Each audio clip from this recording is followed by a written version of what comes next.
Supreme કોર્ટે legal entry એટલે કે લીગલ એન્ટ્રીના કારણે સ્પર્ધાત્મક પરીક્ષાની પણ વિનાથી હોદ્દે આપવામાં આવે છે તેવી હાલમાં આ યોજનાઓ ઘડી કરવામાં આવી છે, જેને લઈને બહુજન સમાજ પાર્ટી કલેક્ટરને આવેદન પત્ર આપવા જઈ રહી છે. શું આપનું નામ છે?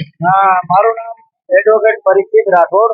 હું બહુજન સમાજ પાર્ટીનો પૂર્વ પ્રદેશ મહાસચિવ છું અને આજે બહુજન સમાજ પાર્ટી અને એ સિવાયના અન્ય સંગઠનો દ્વારા અને નામદાર સુપ્રીમ કોર્ટના જજમેન્ટના વિરુદ્ધમાં પ્રતિક ધરણા રેલી અને આવેદનપત્ર દેવા જઈ રહ્યા છીએ.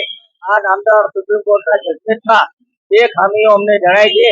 એક તો જાતિઓનું વર્ગીકરણ કરવું, બીજું કે એસસી અનામતમાં ક્રિમિનલ દાખલ કરવું.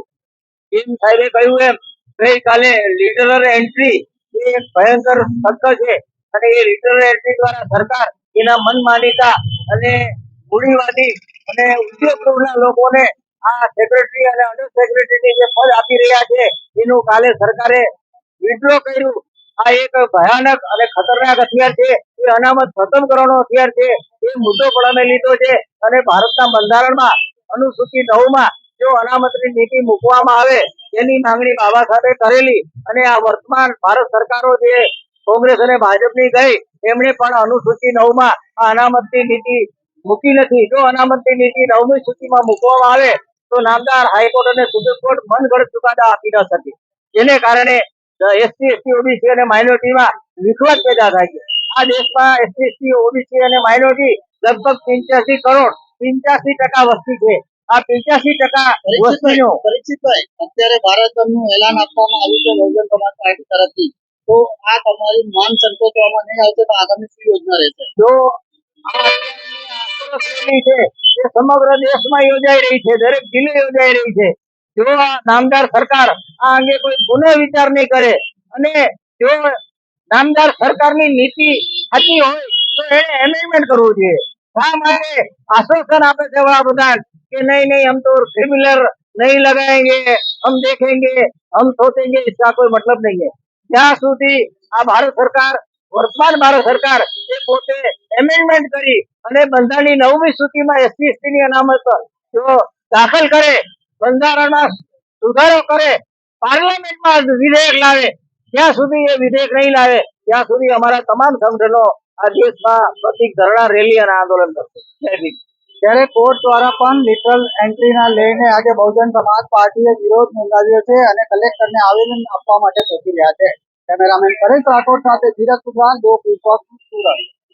National SC development council Navi Delhi general सचिव सतीश चौहान सूरत। और तारीख 1 ऑगस्ट 2024 रोज सर्वोच्च न्यायालय सुप्रीम कोर्ट द्वारा एससी एसटी विरोध में एक चुकादो आपवामां आव्यो छे। एससी में 1109 कास्ट आवे, सब कास्ट आवे, एसटी में 744 सब कास्ट आवे। आ कास्ट ने अंदर अंदर लड़ावा माटेनो एक बहुत मोटું ષડયંત્ર, एक કાવતરું सुप्रीम कोर्ट द्वारा रचवामां આવ્યું છે અને એનો અમે સખત શબ્દોમાં વિરોધ નોંધાવીએ છીએ। સમગ્ર હિન્દુસ્તાનને આજે ભારત બંધનું એલાન આપવામાં આવ્યું છે અને અમે national SC ST development council સખત શબ્દોમાં એને વખોડીને આજે ભારત બંધના એલાનને સમર્થન આપીએ છીએ અને સર્વોચ્ચ કોર્ટના ન્યાયાલયોને પણ જણાવીએ છીએ અને કહીએ છીએ કે ન્યાયાલય ક્યાંથી આવ્યું? બંધારણમાંથી આવ્યું। રાષ્ટ્રપિતા ક્યાંથી આવ્યા? બંધારણમાંથી આવ્યા। વડાપ્રધાન ક્યાંથી આવ્યા? બંધારણમાંથી આવ્યા। અને બંધારણને તમે છેડછાડ કરશો, બંધારણ સાથે તમે ચેડા કરશો એ આ સમાજ બિલકુલ ચલાવી લેશે નહીં। આવનારા દિવસોમાં આ જંગ રોહિયાળ ના બને એ પણ જોવાની આ સરકારની જવાબદારી છે। હું સરકારને વિનંતી કરીશ, અમારા સમાજના 20 થી વધુ એમપી એમએલએ માનનીય શ્રી વડાપ્રધાન શ્રી નરેન્દ્ર મોદી સાહેબને મળ્યા અને તેમણે ખાતરી આપી છે કે બંધારણ સાથે કોઈ ચેંચાળા કરવામાં નહીં આવે, પણ ખાતરી સાથે અમે ધમકી પણ આપીએ છીએ કે આ બંધારણ જે છે એમાં કોઈ પણ જાતના છેડછાડ કરવામાં ન આવે। બંધારણ છે તો વડાપ્રધાન છે। આ દેશમાં રાજાશાહી હતી, રાજાઓનું રાજ્ય ચાલતું હતું। વડાપ્રધાન તમે કેવી રીતે બન્યા? રાષ્ટ્રપિતા તમે કેવી રીતે બન્યા? માટે સર્વોચ્ચ ન્યાયાલયને પણ વિનંતી છે કે આ દેશમાં ન્યાય અને કાયદો કાનૂન વ્યવસ્થા જળવાય એ પણ તમારી જવાબદારી છે। માટે આ બંધારણ સાથે કોઈ પણ જાતના ચેંચાળા કરવામાં ન આવે। જય હિન્દ, જય ભારત, જય ભીમ, જય સંવિધાન, જય સંવિધાન।